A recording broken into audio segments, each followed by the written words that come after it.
Hi everyone, in front of me I've got FREEYOND M6 and let me share with you how to change the video resolution on this device. So let's start with opening the camera app. Currently we are in the standard photo mode, so let's switch to the video one, just tap on the video.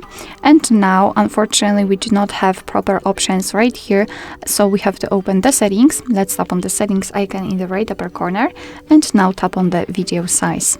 Here we've got three different options, so FHD, HD and SD option, and all you have to do is to tap on the option you'd like to use.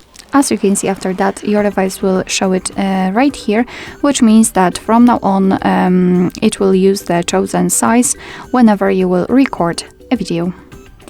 Alright, so that will be all. Thank you so much for watching. I hope that this video was helpful, and if it was, please hit the subscribe button and leave the thumbs up.